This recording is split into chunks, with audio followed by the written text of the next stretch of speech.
ابو داؤد شریف میں ایک حدیث ہے، بہت سارے لوگ ایسے ہیں جو کہتے ہیں کہ جناب ہم نے نا سارے ظاہری دلائل پر ہی فیصلہ کرنا ہے۔ کچھ فیصلے ضمیر کی آواز پر بھی ہوتے ہیں، کچھ فیصلے دل کی گواہیوں پر بھی ہوتے ہیں، کچھ فیصلے ایسے ہوتے ہیں جو کرنے پر روح بھی مجبور کرتی ہے، کچھ جگہیں ایسی ہوتی ہیں جہاں جسم نہیں جاتا پر عشق بندے کو گھسیٹ کر وہاں لے جاتا ہے۔ حیدر شاہ اس گلی کدے نہ رول دی پر ہوں تے میں رول دی میں رول گئیاں۔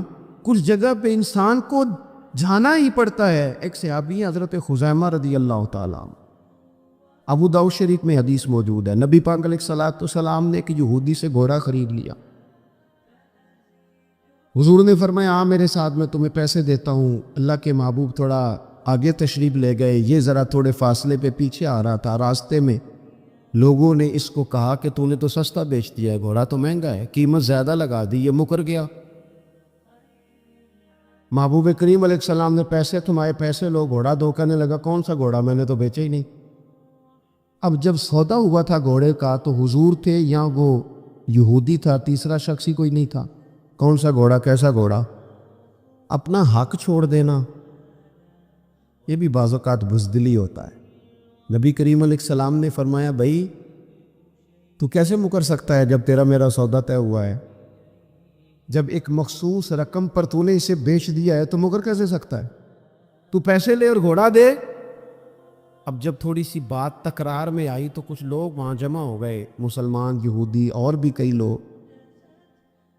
وہ یہودی کہنے لگا جی آپ اس طرح کریں، ایک گواہ دے دیں، میں زیادہ نہیں مانگتا، ایک دے دے، ایک بندہ کہہ دے کہ یہ گھوڑا میں نے بیچا ہے اور آپ نے خریدا ہے تو میں آپ کے حوالے کر دوں گا۔ وہاں بندہ کوئی دوسرا موجود ہی نہیں تھا تو گواہ کسے پیش کیا جائے؟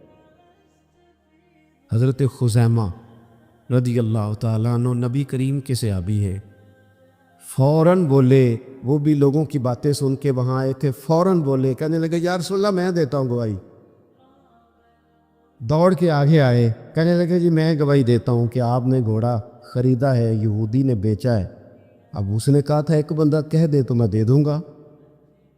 اس کی شرط پوری ہو گئی، حضور نے پیسے اس کے ہاتھ میں دیے، اس نے گھوڑا محبوب کے دستے مبارک میں لگام تھمائی، حضور تشریف لے گئے، غلام کو دیا، گھوڑا گھر چلا گیا۔ نبی کریم نے حضرت خزیمہ سے کہا خزیمہ ایک بات تو بتا، تو تھا ہی نہیں اور تو نے بن دیکھے گواہی کیسے دے دی؟ تو حضرت خزیمہ رضی اللہ تعالیٰ عنہ کہنے لگے یا رسول اللہ یہ تو زمین کی خبر ہے نا، میں نے تو آسمان کی چیزیں بھی نہیں دیکھی، آپ نے کہا ہے تو میں مان گیا ہوں، تو میں تو آسمانی خبریں مان گیا، میں تو جنت آپ کے کہنے پہ مان گیا، میں تو دوزخ آپ کے کہنے پہ مان گیا، میں تو فرشتے آپ کے کہنے پہ مان گیا، میں تو قیامت کی ساری باتیں آپ کے کہنے پہ مان گیا۔ وہ بتا رہے ہیں، گویا وہ سمجھا رہے ہیں یا رسول اللہ میں نے تو رب بھی نہیں دیکھا، تو آپ کے کہنے پر مان گیا، اور جب اتنی ساری چیزیں آپ کے کہنے پہ مان گیا ہوں تو گھوڑا تو چیز ہی کوئی نہیں۔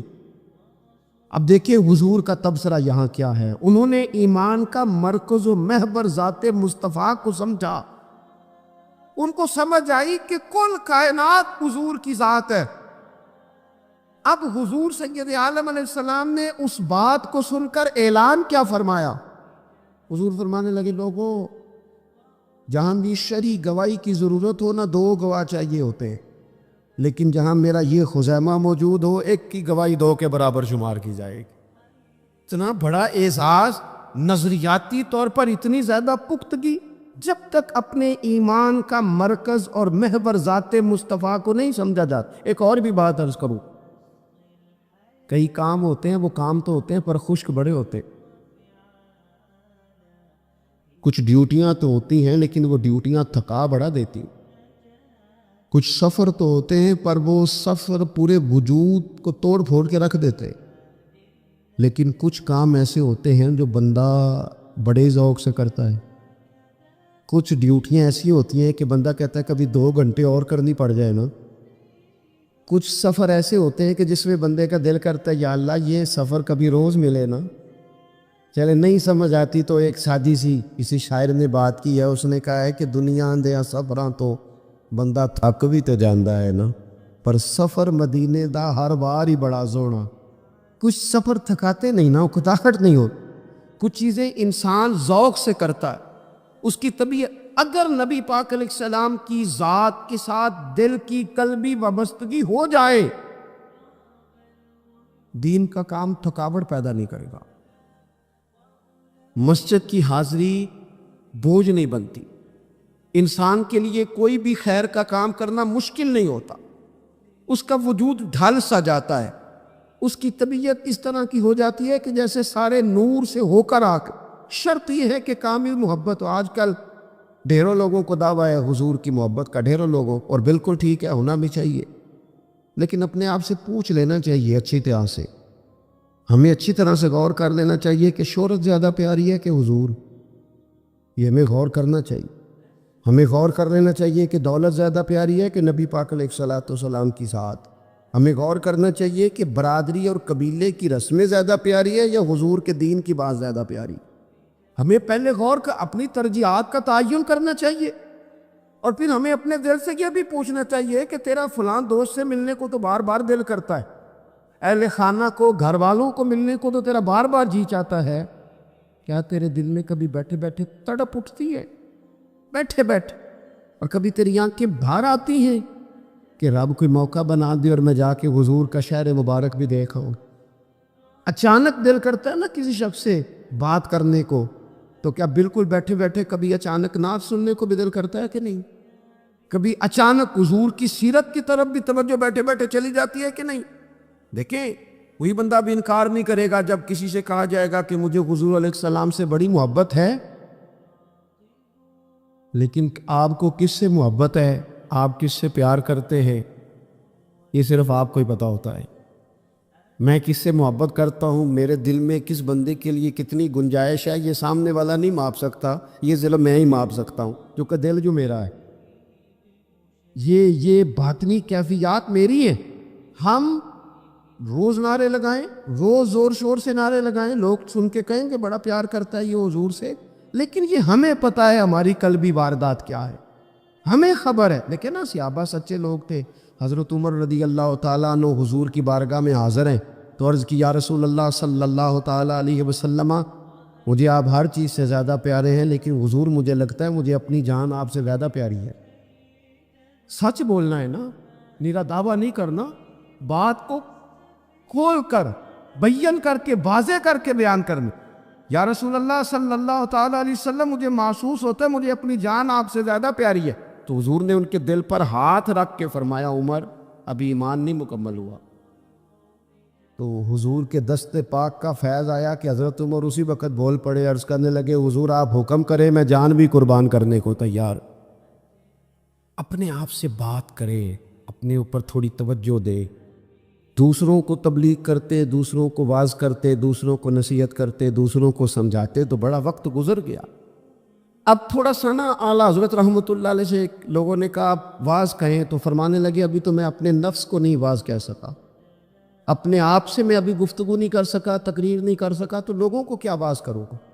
ہم تھوڑا سا نا اپنے اوپر توجہ دیں، حضور کی محبت کا جو ذوق صحابہ کے ہاں ہے۔ آج بڑے سارے لوگ نہیں ہیں جو بچ بچ کے بات کرتے ہیں، بچ بچ کے۔ میں تو اپنے زمانے میں دیکھتا ہوں کہ سیاسی لیڈروں کے نعرے لگاتے وقت لوگوں کو کوئی کسی قسم کی آر محسوس نہیں ہوتی۔ وہ گاڑی جو کبھی کسی غریب کے ہاسپٹل جانے کے کام نہیں آئی، سیاسی لیڈر کا جلسہ ہو تو وہ بھی گاڑی اندر سے نکل آتی ہے، اور اس پر 10 بندے چڑھ جائیں تو ٹوٹنے کا بھی کوئی خطرہ محسوس نہیں ہوتا۔ لیکن وہ لوگ جو اتنا تگڑا کر کے اپنے لیڈر کا نعرہ لگا رہے تھے، انہیں چاہیے تو نا کہ اس سے کئی 100 گنا بڑھ کے ان کی زبانوں پہ حضور کے تذکرے جاری ہوتے، اور ان کی زبانیں پوری طرح تر ہوتی درود و سلام سے۔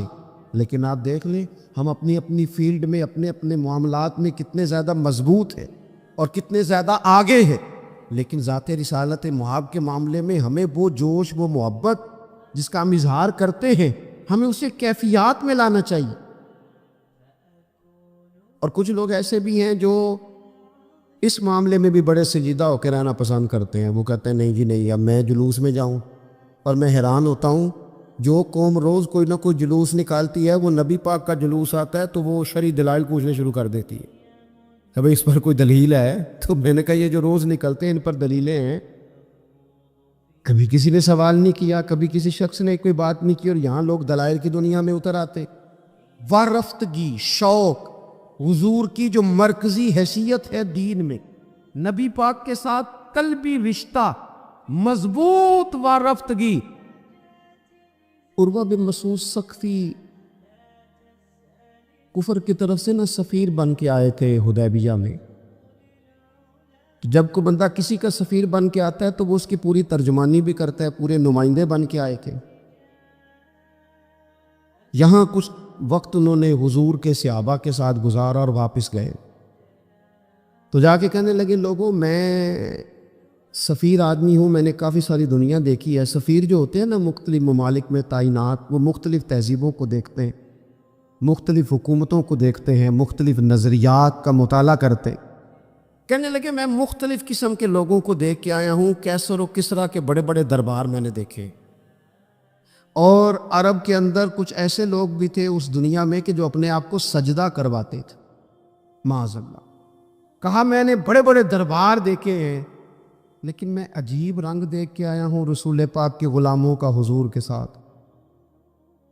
یعنی حضور سجدہ کرنے سے منع کرتے ہیں، لباس سادہ پہنتے ہیں، کوئی بڑا تخت نہیں لگاتے، کوئی بڑا نبی پاک محل نہیں بناتے. حضور زمین پر تشریف فرما ہے، وہیں وضو کرتے ہیں، اور کسی کو حضور رغبت بھی نہیں دیتے یہ کام کرنے کی.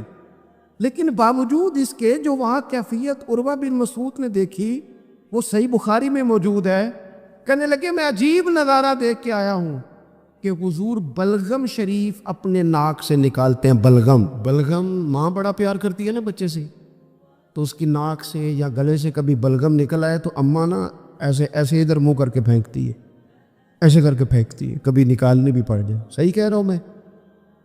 لیکن یہ دیکھیں، اور یہ ان لوگوں کی بات ہے جو عام لوگ نہیں، یہ عروہ جمیع صحابہ کی بات کر رہے ہیں. اور یہ بندے کون ہیں؟ حضرت ابو بکر صدیق جیسے سمجھدار لوگ، حضرت عمر جیسے لاکھوں مربع میل کی حکومتیں چلانے والے لوگ، حضرت عثمان غنی کی طرح کے لوگ جو جس کاروبار میں بھی ہاتھ ڈالتے ہیں چار چاند لگا دیتے. حضرت مولا علی شیر خدا جیسے علم و حکمت اور دانائی والے لوگ یہ کیا کرتے ہیں؟ عروہ کہنے لگے کہ نبی پاک کے ناک مبارک سے بلغم نکلتی ہے تو اپنے چہروں پہ مل لیتے ہیں یار، اور یہ صحیح بخاری میں موجود ہے، وہ اپنے جسموں پہ ملتے ہیں. اور کہنے لگے جب وہ وضو کرتے ہیں نا حضور، تو وہ جو وضو کا بچا ہوا پانی ہے اس کے لیے ان کے جذبات اس طرح کے ہیں کہ لگتا ہے وہ لڑ پڑیں گے آپس میں. وہ لڑیں گے کہ یہ قطرہ مجھے چاہیے، یہ حضور کے مقدس جسم سے لگا ہوا ہے. اور میرے امام کو تو پھر بات کہنی آتی ہے نا. اعلیٰ حضرت فرماتے ہیں جو حضور کے قدموں سے لگ کے دھون بن جائے نا وہ تو آب حیات ہوتا ہے. وہ پی لینے والے تو مرتے ہی نہیں وہ لوگ تو باطنی طور پر ہمیشہ زندہ رہتے ہیں. کہتے ہیں جس کے قدموں کا دھون ہے آب حیات ہے وہ جانے مسیحا ہمارا نبی، اور جس کی 2 بوند ہیں کوثر و سلسبیل ہے وہ رحمت کا دریا ہمارا نبی.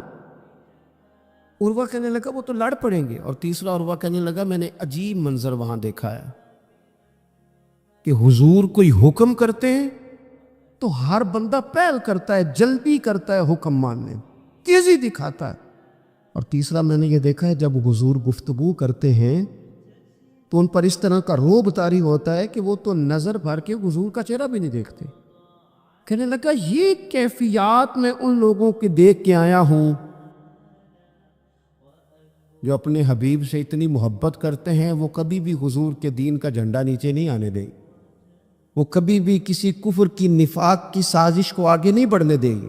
تو کافر تو کل بھی اس بات کا اظہار کر رہا تھا کہ ہمیں جو ڈر لگتا ہے مسلمانوں سے وہ اس بات سے لگتا ہے یہ اپنے نبی کے ساتھ بڑے جڑے ہوئے، ان کا رشتہ حضور کے ساتھ بڑا مضبوط. اور امت سوال جواب کر رہی ہے، امت ترازو لے کے بیٹھی ہے کہ اتنا علم تھا معاذ اللہ اور اتنا نہیں تھا، یہ کر سکتے تھے اور یہ نہیں کر سکتے، ان کو یہ کہنا چاہیے اور یہ نہیں کہنا چاہیے. بھئی یہ تو ہمارے بزرگ پرانا فیصلہ کر گئے.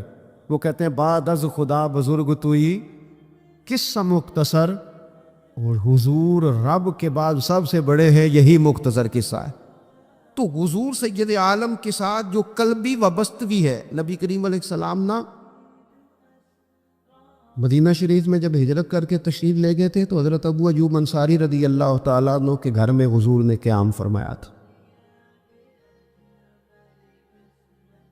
ہمارے پاس بہت ساری چیزیں ایسی ہوتی ہیں جن کی طلب بڑی ہوتی ہے، لیکن جب وہ حاصل ہو جاتی ہیں پھر ان کی طلب نہیں رہتی۔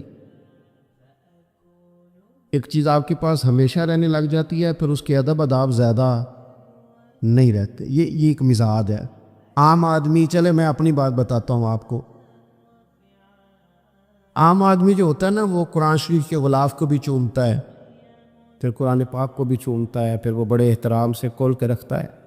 لیکن ہمارے مدارس میں جو حافظ ہوتے ہیں وہ نہیں زیادہ چومتے، ان کے پاس رہتا ہے نا ہر وقت، وہ لا کے رکھتے، ادب کرتے ہیں، کوئی بے ادبی نہیں کرتے، اللہ معاف کرے، لیکن جس طرح سے عام آدمی اس کو بار بار چومتا ہے یا ذوق کا اظہار کرتا ہے۔ دیکھیں حافظ بیچ بیچ میں سے ناراض ہونے لگ گئے مجھ سے۔ آپ ناراض نہ ہوں، لیکن چلو بات کر تو لینے دو نا، جو ٹھیک ہے وہ کر تو لینے دو۔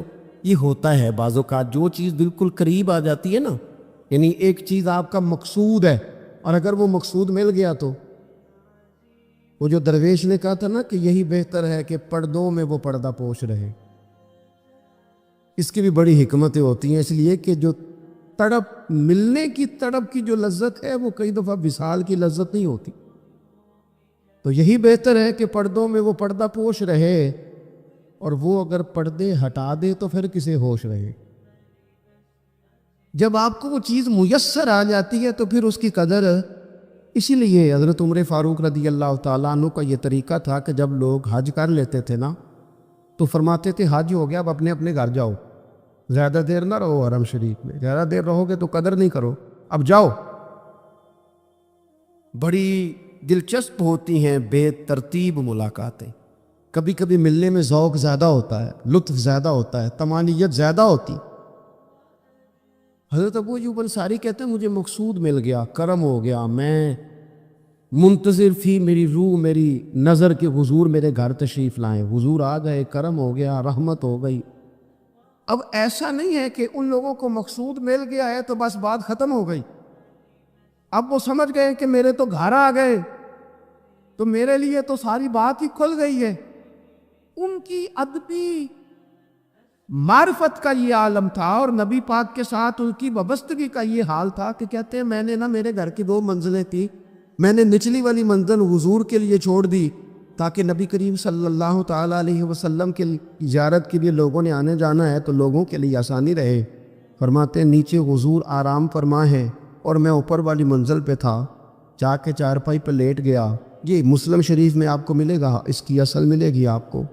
فرماتے ہیں میں آرام سے جا کے چھت پہ لیٹ گیا، رات کا تھوڑا سا پہر گزرا تو میرے دل میں خیال آیا، وہ ایوب تو اوپر ہے اور حضور نیچے ہے، پائے نظر ہوش میں آ، یہ کوہ نبی ہے، آنکھوں سے بھی چلنا یہاں بے ادبی ہے۔ اور امام فرماتے ہیں حرم کی زمین اور قدم رکھ کے چلنا، ارے سر کا موقع ہے وہ جانے والے، کہا حضور نیچے۔ فرماتے ہیں ساری رات میں ایک دیوار کے ساتھ پیچھے ہو کے بیٹھا رہا، ساری رات یہ سوچتا تھا کہیں میں وہاں نہ چل دو جہاں حضور آرام فرما ہو، میرے قدم نہ آ جائے۔ میں تڑپتا رہا، مقصود پاس آ گیا ہے، وہ چیز حاصل ہو گئی ہے، لیکن اس کی تڑپ میں اضافہ ہوا ہے، احترام بڑا ہے۔ یعنی آپ سوچ رہے ہیں کہ میں ان کا ادب کیسے کروں، ان سے محبت کیسے کروں، کس اعزاز سے انہیں بٹھاؤں۔ فرماتے ہیں کہ تڑپ کے میں صبح حاضر بارگاہ ہوا، میں نے کہا یا رسول اللہ کریم کرم ہو جائے، میری تو بساط ہی نہیں، میں چھت پہ کیسے گزارا کروں گا۔ تو حضور فرمانے لگے میرے پاس تو لوگوں نے آنے جانا ہے، میں تو نیچے ذرا آسانی محسوس کرتا ہوں، یہی ٹھیک۔ یا رسول اللہ آپ کی بات ٹھیک ہے، پر کریم اگر کرم ہو جائے نا تو مہربانی ہوگی۔ اللہ کے رسول نے جب نظر مبارک اٹھا کے حضرت ابو ایوب انصاری کا چہرہ دیکھا نا، خیال آیا مسلمان نیک و بد پہچان جاتے ہیں اور محمد تو آدمی کے دل کی باتیں جان جاتے ہیں صلی اللہ تعالی علیہ وسلم۔ حضور نے جب نظر فرمائی اور ان کی آنکھوں میں چمکتے ہوئے آنسو دیکھے تو حضور فرمانے لگے میں سمجھ گیا ہوں تو نہ اوپر رہ پائے گا نہ سو پائے گا، تو بچے لے کے نیچے آ جا، میں ہی اوپر چلا جاتا ہوں۔ صحابہ کی وہ جو خاص قلبی کیفیات ہیں رسول پاک کے ساتھ، میرے سنگیوں دیکھو، میلاد شریف کا جو جھنڈا ہے وہ بھی میلاد شریف کا ہی ہے، وہ میلاد کا جھنڈا۔ ایسا نہ ہو کہ میلاد کا جھنڈا کسی گلی میں پڑا ہوا نظر آئے، میلاد پہ چھپنے والا اشتہار پوسٹر کسی جگہ گرا ہوا نظر آئے۔ یہ جو لنگر شریف ہے نا، تبرک کے چاول، یہ حضور کے میلاد سے وابستہ ہے، یہ گلیوں میں بکھرے ہوئے نظر نہ آئے۔ اس طرح کی کیفیات نہ ہو کہ محسوس ہو کہ جناب یہ تو احترام والے لوگ ہیں، یہ لوگ تو حضور کی محبت کی بات کرتے۔ محبوب کی نسبتوں کا احترام بھی محبت ہی کا ایک پہلو ہوتا ہے، خاص وارفتگی نبی پاک کی ذات کے ساتھ خاص۔ اور پھر ان لوگوں نے نا ان چیزوں کو بھی چھیڑا جن کی شریعت میں گنجائش تھی۔ شریعت کے دو حکم ہیں، ایک عزیمت ہے، ایک رخصت ہے۔ ایک یہ ہے کہ اگر حالات بڑے سخت ہیں، بڑے گڑبڑ ہیں، تو آپ تھوڑی دیر کے لیے سائڈ پہ ہو جائیں، رخصت ہے، اجازت ہے۔ اور ایک یہ ہے کہ آپ ڈٹ جائیں نا حالات کے سامنے، پھر اللہ مددگار ہے۔ ایک یہ ہے کہ گنجائش ہے، اور ایک یہ ہے کہ دل نہیں میرا مانتا، میں گنجائش کا کیا کروں، میری طبیعت نہیں مانتی۔ چلیں ایک بات اور کھول دیتے ہیں، ایک ہوتا ہے حکم، ایک ہوتی ہے رضا، ان دونوں میں فرق ہوتا ہے۔ وہ جی میں نے حضرت صاحب سے کہا جی مجھے اجازت ہے میں جاؤں،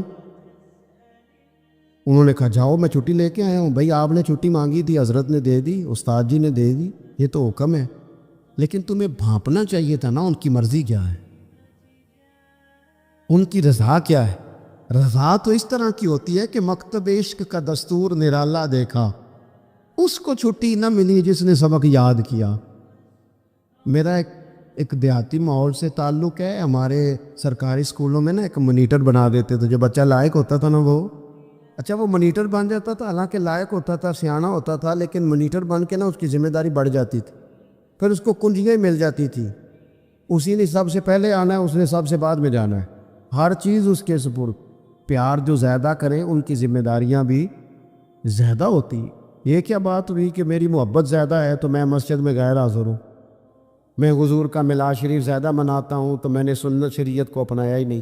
محبت مجھے حضور سے زیادہ ہے، لیکن حضور نے جو حقوق العباد ادا کرنے کا سبب پڑھایا ہے اس پر میری توجہ ہی نہیں۔ بھئی اگر آپ کا پیار زیادہ ہے تو پھر آپ کی ذمہ داری بھی زیادہ ہے، پھر آپ کو زیادہ حساس ہونا چاہیے۔ حضور صلی اللہ علیہ وسلم کے پاس ایک مہمان آ گئے رات کے وقت میں، جب وہ آئے تو حضور نے پوچھا کھانا کھانا ہے؟ تم نے کہا کھانا ہے۔ جھوٹ اور بھوک کو جمع کرنا منع ہے، کہا جی کھانا ہے۔ تو حضور صلی اللہ علیہ وسلم نے فرمایا ازواج مطہرات کے گھروں میں پتہ کرو کچھ ہے۔ حضرت ام سلمہ کے گھر میں پتہ کیا تو کہا یا رسول اللہ 4 دن سے روٹی نہیں پکی۔ حضرت زینب سے پوچھا تو کہا حضور کئی دن سے چولہا ہی نہیں جلایا۔ حضرت عائشہ صدیقہ، حضرت میمونہ، حضرت سودا، تمام گھروں سے بظاہر یہ دو جہاں کے شاہ ہیں، پر پاس کچھ رکھتے نہیں، دو جہاں کی نعمتیں ہیں ان کے خالی ہاتھ میں، ہر چیز ہے پر فقر اختیاری ہے، کوئی شے نہ ملی۔ تو نبی پاک صلی اللہ علیہ وسلم نے مسجد میں اعلان کیا، فرمایا کون ہے جو میرے مہمان کو روٹی کھلائے؟ ان لفظوں کا حسن کوئی حسن والا ہی سمجھ سکتا ہے۔ فرمایا کون ہے جو میرے مہمان کو کھانا کھلائے؟ تو ایک صحابی لے گئے اور اٹھے، وہ صحابی جو صحابہ میں غریب تھے، ایک انصاری جو غریب آدمی تھے، بہت زیادہ امیر آدمی اللہ کی راہ میں خرچ نہیں کر پاتا، اس کے لیے مشکل ہو جاتا ہے۔ اس کے لیے بہت امیر آدمی جو ہوتا ہے نا، وہ جتنا زیادہ امیر ہوتا ہے نا اتنی دیوار اس کے گرد کھڑی ہو جاتی ہے پیسوں کی، مشکل ہو جاتا ہے اس کے لیے۔ غریب آدمی کھڑے ہوئے، اگرچہ میرے محبوب کے غلاموں میں جو بڑے امیر تھے وہ بھی خرچ کرنے میں بڑے آگے تھے، حضرت عثمان غنی رضی اللہ تعالیٰ عنہ، حضرت عبد الرحمن ابن عوف، حضرت ابو بکر صدیق رضی اللہ۔ لیکن یہ غریب آدمی کا حضور میں لے جاؤں گا، میں لے کے جاؤں، اور یہ بخاری مسلم ہے۔ حضور نے فرمایا لے جاؤ، وہ اب سے آپ ہی گھر لے گئے اور بیوی سے مشورہ کیا، بات پہ غور کرنا، ہر چیز کی بھوک دیکھی جا سکتی ہے، بچوں کی نہیں دیکھی جا سکتی۔ وہ انصاری حضور کے مہمان کو گھر لے گئے، جا کے بیوی سے مشورہ کیا، کہا بھلی مانس گھر میں کچھ ہے؟ تو اس نے کہا تھوڑا سا بچوں کے لیے کھانا رکھا ہے، بچوں کے لیے۔ بچے تو بزدل کر دیتے ہیں، بچے تو آدمی کو بزدل کر دیتے ہیں، بچے تو مار دیتے ہیں، کلیجہ پھٹ جاتا ہے بچہ بھوکا ہو تو، نیند نہیں آتی۔ اب صحابی اپنی بیوی سے کیا کہتے ہیں؟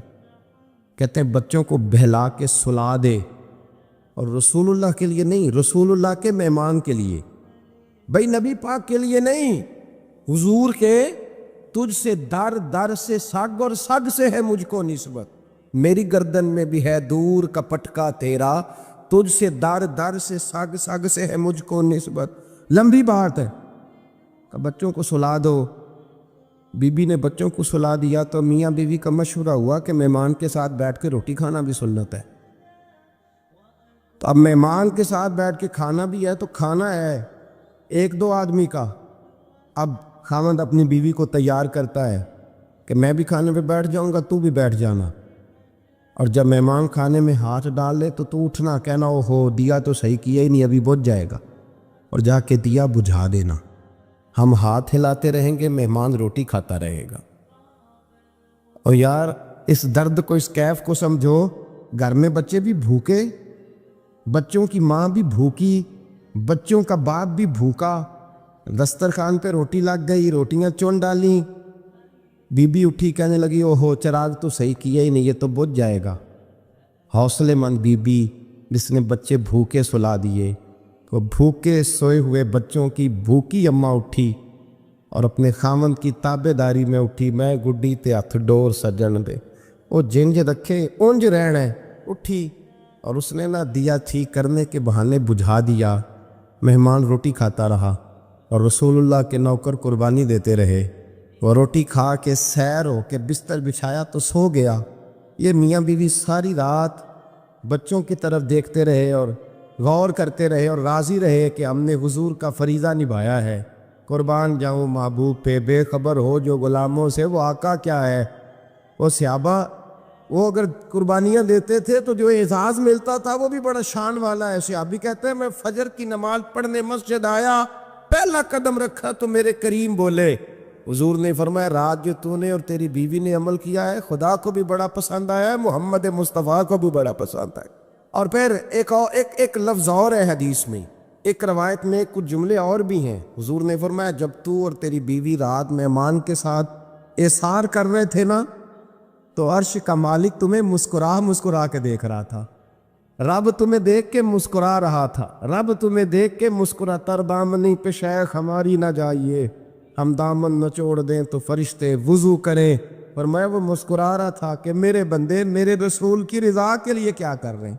اور صاحب دیکھو، نبی پاک کے لیے نہیں، خاندان کے لیے نہیں، خاندان نبوت کے لیے نہیں، حضور کے، نہ سمجھے یار، اس پہلو کو سمجھے۔ نبی پاک کے بریلی کے امام بول پڑے، فرمانے لگے تجھ سے در سے سگ سے ہے مجھ کو نسبت، تجھ سے در سے سگ کتے کو کہتے ہیں فارسی میں۔ فرماتے محبوب تیرا دروازہ اور دروازے پہ کتا، اور کتے کے پاس میں بیٹھا ہوں، چلو کتے کے پاس تو بیٹھا ہوں نا، میری گردن میں بھی کوئی تو پٹکا ہے ہی ہے نا، تجھ سے در سے سگ اور سگ سے ہے مجھ کو نسبت، چلو میری گردن میں بھی ہے دور کا پٹکا تیرا۔ قرآن مجید بول اٹھا، رب کریم نے فرمایا حبیب یہ تیرے غلام وہ ہیں کہ وَيُكْسِرُونَ عَلَىٰ أَنفُسِهِمْ وَلَوْ كَانَ بِهِمْ خَصَاصَةٌ، فرمایا ان کا حال یہ ہے کہ جس چیز کی شدید حاجت ہوتی ہے وہ بھی اپنے بھائیوں پہ قربان کر دیتے، وہ دے دیتے ہیں تیرے نام پہ۔ جب مکے والے مدینے آئے، انصار مدینہ، تو میرے مصطفیٰ کریم نے فرمایا نہ تمہاری نسلیں ایک ہیں نہ قبیلے ایک ہیں، لیکن تمہارا نبی ایک ہے، تمہارا رسول ایک، خدا ایک، کتاب ایک، تمہارا میری وجہ سے رشتہ ہے، چلو اپنے بھائیوں کے ساتھ اثار کرو، چلو اثار کرو۔ اگر کسی کے 2 مکان تھے تو اس نے ایک اس کو دے دیا جو مکے سے آیا تھا، 2 باغ تھے تو 1 دے دیا، کسی کے پاس 1 تھا تو آدھا بانٹ کے دے دیا، ہر چیز تقسیم کر دی۔ حالات بدل جاتے ہیں، تلک الایام نداولها بین الناس، اللہ لوگوں کے درمیان دن بدل دیتا ہے، حالات بدل گئے، بڑا مال غنیمت آیا، بنو نذیر کا علاقہ فتح ہوا تو میرے رسول پاک صلی اللہ تعالیٰ علیہ وسلم نے انصار مدینہ کو اکٹھا کیا، فرمایا بھئی مال اب بڑا آ گیا ہے۔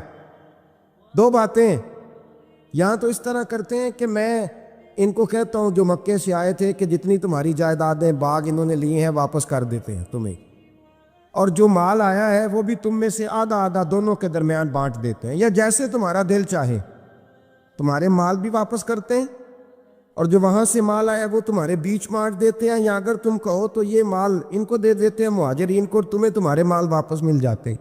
حضور نے پوچھا انصار مدینہ سے، حضرت سعد بن معاذ، سعد بن عبادہ تڑپ کے کھڑے ہوئے، عرض کی محبوبہ میں تو ابو بکر کو جانتا ہی نہیں تھا، حضور مجھے کیا پتا عمر کون ہے، میں کیا جانوں عثمان غنی مولا علی کی عظمتوں کو، محبوبہ میں نے تو تجھے ان کی طرف مسکرا کے دیکھتے ہوئے دیکھا ہے، تیرا جلوہ دیکھا ہے، تجھ سے در در سے ساگ ساگ سے ہے مجھ کو نسبت، یا رسول اللہ صلی اللہ علیہ وسلم ہم سے مشورہ نہ کریں، آپ اس طرح کریں جو جائیدادیں ہم نے انہیں دی ہیں وہ بھی ان کے پاس رہنے دیں، اور جو مال آیا ہے وہ بھی ان میں تقسیم کر دیں، اس لیے کہ ہمیں تو بس اتنا پتہ ہے کہ یہ آپ کے غلام ہے، آپ کے نوکر ہیں، ہمیں اس سے زیادہ کسی چیز کے کوئی غرض ہے، بس آپ کے غلام ہے، بات ختم ہو گئی۔ حضور خاموش ہو گئے۔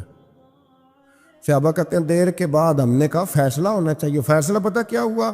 حضور نے ہاتھ اٹھائے، کہا اے اللہ میرے مدینے والوں پہ رحم فرما، اے اللہ میرے انصار پہ رحم فرما، اللہ ان کے جذبے قبول فرما۔ بھائی اظہار والی زندگی وہ کیا بات ہوئی کہ میں نے بڑی قربانی دی ہے، اور جب تک تو قربانی نہیں دیتا تو قدر والا نہیں ہوتا۔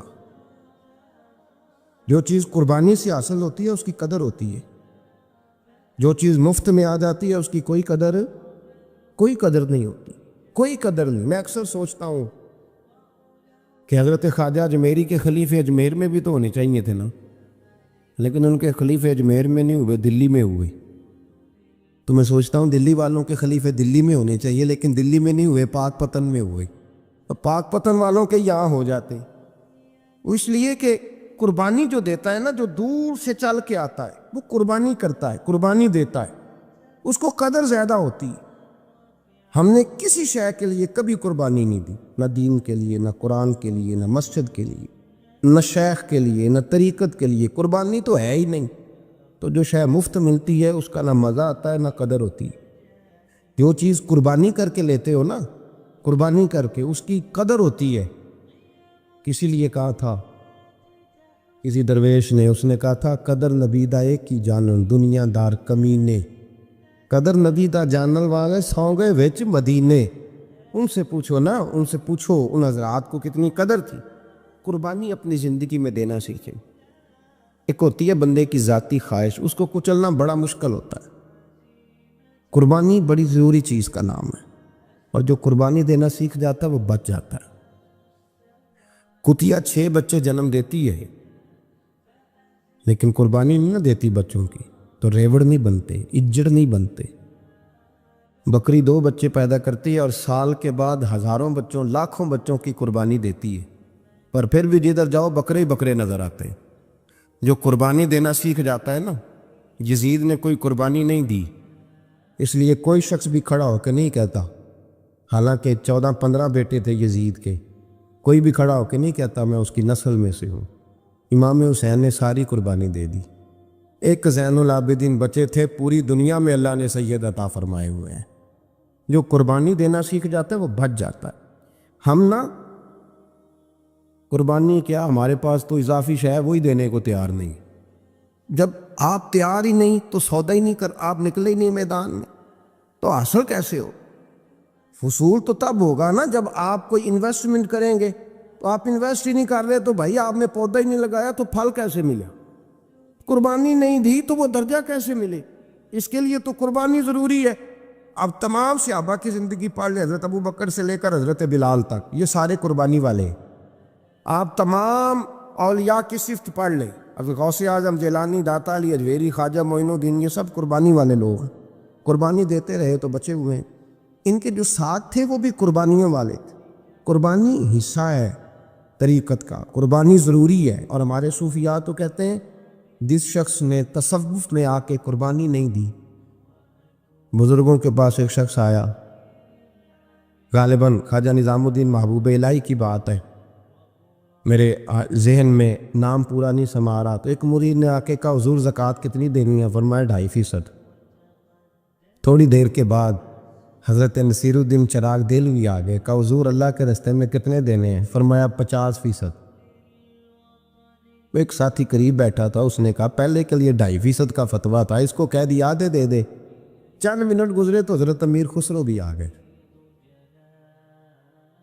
کہا حضور زکوٰۃ کتنی دینی ہے؟ فرمایا جو ہے سارا ہی لے آ، تیری 100% ہے۔ تو وہ ساتھی جو قریب بیٹھے تھے اس نے کہا بابا فتوے علیحدہ علیحدہ ہیں۔ فرمایا فتویٰ ایک ہی ہے، بندے علیحدہ علیحدہ ہیں، فتویٰ ایک ہی ہے، مجھے پتہ ہے کون کتنے دے سکتا ہے، وہ جس کو میں نے 2.5% کہا ہے وہ بھی جا کے حساب کتاب کرے گا، اس نے 2.5 بھی پورا نہیں دینا۔ اور فرمایا جس امیر خسرو کو میں نے کہا نا سارا لے آ، اس کا دل کرے گا میں اپنا مکان بھی توڑ کے لے آؤں۔ میں نے فتویٰ ایک ہے، بندہ دیکھ کے بات کی ہے۔ بھائی قربانی نہیں ہے، اظہار ہی نہیں ہے، جذبہ ہی نہیں ہے، ہمارا مزاج ہی نہیں ہے، لیکن نا یہ اب ایک تو شریعت کی قربانی ہے نا یہ، تو اس پہ بھی لوگ بڑا سوچیں گے، اس پہ بھی لوگ بڑا سوچیں گے، فتوے پوچھتے پھریں گے کہ جی میرے اوپر تو ابھی میں نے تو 15,500 قرضہ دینا ہے، دوں کہ نہ دوں، کون سی دوں؟ فتوے پوچھیں گے، دینے کی دفعہ فتوے پوچھیں گے اور لینے کی دفعہ چھٹی، جو آتا ہے آنے دو۔ کبھی لینے کی دفعہ بھی فتویٰ پوچھنا صاحب کہ یہ مجھے اتنا مال آ رہا ہے، لے لوں کہ نہ لوں؟ وہ لے لیا، قابو کر لیا، جب دینے کی باری آئی تو فتویٰ اظہار کرے، اور اظہار صفت ہے مسلمان کی، یہ اظہار کرنے لگتا ہے تو بچنے لگ جاتا ہے، اس کا فائدہ ہونے لگ جاتا ہے، قربانی دینے لگ جاتا ہے تو بچ جاتا ہے۔ کسی نے کہا تھا سن اے مسلمان، یہ نقطہ فیض قرآنی میں ہے، عظمت و اسلام اور مسلم صرف قربانی میں ہے۔ اگر تو جینا چاہتا ہے تو قربان ہو، اپنے مزاج میں قربانی۔ اور ایک عیسائی اسکالر تھا امریکہ کا، صرف ایک حدیث پڑھ کے مسلمان ہو گیا، کلمہ ہی پڑھ گیا۔ حدیث کیا ہے؟ جنگ یرموک ہے۔ تو ساتھ سے آوا زخمی ہے، چور چور زخموں سے لیٹے ہوئے، گرمی بڑی شدید ہے، العطش العطش، پیاس پیاس پیاس، پکارے ایک صحابی۔ ایک آدمی دوڑا دوڑا آیا، پانی کا برتن ہاتھ میں ہے، اس کے منہ کے قریب پانی کیا تو قریب ایک اور زخمی نے کہا میں بھی پیاسا ہوں۔ زخموں سے چور چور شخص نے، میدان میں پڑے ہوئے آدمی نے کہا یار پہلے اسے پلا دو، وہ زیادہ پیاسا ہے۔ وہ کہتا ہے میں جب اس کے پاس گیا، اس کو پانی دینے لگا تو ایک آدمی قریب سے اور بولا یار میرے تو زبان پہ زخم ہے، دوڑ کے آؤ، بڑی پیاس۔ کہتا میں نے پانی کا کٹورا اس کے قریب جو کیا تو چوتھا بول پڑا، اس نے کہا ادھر لے جاؤ یار، میرا گزارا ہو جائے گا، کام چل جائے گا۔ وہ کہتا 5واں بول پڑا تو چوتھے نے انکار کر دیا، میں نہیں پیوں گا، پہلے اس کے پاس لے جاؤ۔ کہتا حد ہو گئی، 7ویں تک میں آیا، اور جب میں 7ویں تک آیا تو پہلے نے پھر چیخ ماری۔ تو فرماتے ہیں وہ 7واں کہنے لگا نہیں ادھر لے جا یار، اس کو پیاس زیادہ لگی ہوئی۔ کہتے ہیں جب میں اس تک گیا تو وہ جام شہادت نوش کر چکا تھا۔ پلٹ کے دوسرے کے پاس آیا تو وہ بھی فوت ہو گیا، تیسرے کے پاس آیا تو وہ بھی رب کریم کی بارگاہ ناز میں حاضر ہو گیا، 7 شہید ہو گئے۔ تو پانی کا کٹورا میرے ہاتھ میں رہا، میں کبھی آسمان دیکھتا، کبھی زمین دیکھتا، کبھی پانی دیکھتا، کبھی میں ان 7 شہیدوں کے چہرے دیکھتا۔ پھر دل میں خیال آیا یہ تو گردنیں کاٹنے والے تھے، یہ تو ایک دوسرے کو قتل کرنے والے تھے، یہ تو خون پینے والے تھے، آج یہ سارے اس لیے کر رہے ہیں کہ سارے محمد عربی کے غلام بن گئے، رسول اللہ صلی اللہ علیہ وسلم کے نوکر بن گئے۔ وہ کہتا میں نے حدیث پڑھی تو میں مسلمان ہو گیا۔ میں نے کہا یہ جذبے دنیا دار بندہ پیدا نہیں کر سکتا، یہ جس نے جذبہ پیدا کیا ہے وہ اللہ کا سچا رسول ہے۔ میرے بھائی اظہار کا مزاج پیدا کریں، قربانی تو نہیں رہی معاشرے میں، اظہار ہی تو نہیں ہے۔ ہم روایتیں پڑھتے ہیں سنتے ہیں، لیکن آپ یقین کریں پنکھے کے نیچے مسجد میں کوئی دوسرے کو جگہ دینے کو تیار نہیں۔ پھر پنکھا ہے نا چل رہا تو کوشش ہے کہ مجھے عین اس جگہ ملے جہاں پنکھا چل رہا ہے، اتنا بھی اظہار کرنے کو لوگ تیار نہیں، اتنا بھی۔ اور درجے بڑے بڑے لینے چاہتے ہیں، بڑے بڑے درجہ۔ وہ ہمارے پاس لوگ آتے ہیں 2-4 لفظ لکھے ہوتے ہیں نا نام کے ساتھ، کوئی علامہ لکھ دیتا ہے، کوئی پیر صاحب لکھ دیتا ہے، تو لوگ بڑی باتیں پوچھ لیتے ہیں کئی دفعہ کئی دفعہ آ کے پوچھتے ہیں میرا زیارت کرنے کو دل کرتا ہے. میں کہتا ہوں یار تو نے آخری سیڑھی پہ پیر رکھ دیا ہے, بالکل آخری پہ. دل تو تیرا جس چیز کو کرے گا تو وہ کرنے لگ جائے گا. پہلے شروع تو حضرت جنید بغدادی رحمۃ اللہ تعالی علیہ, وہ دریا کنارے کھڑے تھے تو آپ دریا کے اندر پیر رکھا آگے جانے کے لیے. یہ اعلیٰ حضرت نے لکھا ہے واقعہ ملفوظات شریف میں. دریا پار کرنے کے لیے پیر رکھا تو ایک شخص کہنے لگا حضور مجھے بھی ساتھ لے لیں. آپ نے فرمایا میں دریا پار کروں گا تو اس طرح کرنا, میرا کرتا پکڑ لے اور یا جنید کہنا شروع کر دے. یا جنید. اس پہ فتویٰ بھی لگ جاتا ہے, پر کیا کرے, اب مسئلہ تو صحیح ہے نا. تو پیر میرا پیچھے سے کرتا پکڑ لے اور یا جنید کہا ہے. وہ کہتا ہے پیر رکھا نا حضرت نے پانی میں تو میں بھی پیچھے. تو حضرت جنید بغدادی کیا کہتا ہے یا رحمان یا اللہ, یا رحمان یا اللہ. وہ خود یہ پڑھ رہے ہیں اور مجھے لگایا یا جنید بھی. کہتے ہیں دریا میں وہ بھی چلنے لگے تو میں بھی, یوں لگا جیسے پکے فرش پہ چل رہے ہیں. کہتے ہیں تھوڑا سا گزرا تو میں نے کہا بابا خود یا رحمان یا اللہ کہہ رہا ہے اور مجھے یا جنید پہ لگایا ہوا ہے, تو چلو میں بھی یا رحمان یا اللہ پڑھتا ہوں. کہتے ہیں میں نے یا رحمان یا اللہ کہا تو میں ڈوبنے لگ گیا, دریا میں ڈوبنے لگا. تو حضرت فرمانے لگے تجھے کہا نا یا جنید کہہ. کہتے پھر یا جنید کا تو پھر اوپر آ گیا. تھوڑا اور جا کے اب شیطان باز تو آتا نہیں, الذی یوسوس فی صدور الناس, یہ جاتا تو دل تک ہے نا, باز تو آتا نہیں. دن میں 36 دفعہ تو مشورہ دیتا ہے کہ سیدھی نماز پڑھو, یہ کس چکر میں لگ گئے, روز تو تقریر کرتا ہے. کہتا پھر دل میں وسوس آیا تو پھر میں نے جا کے کہا کہ یہ مجھے خود یا رحمان یا اللہ اور میں یا جنید.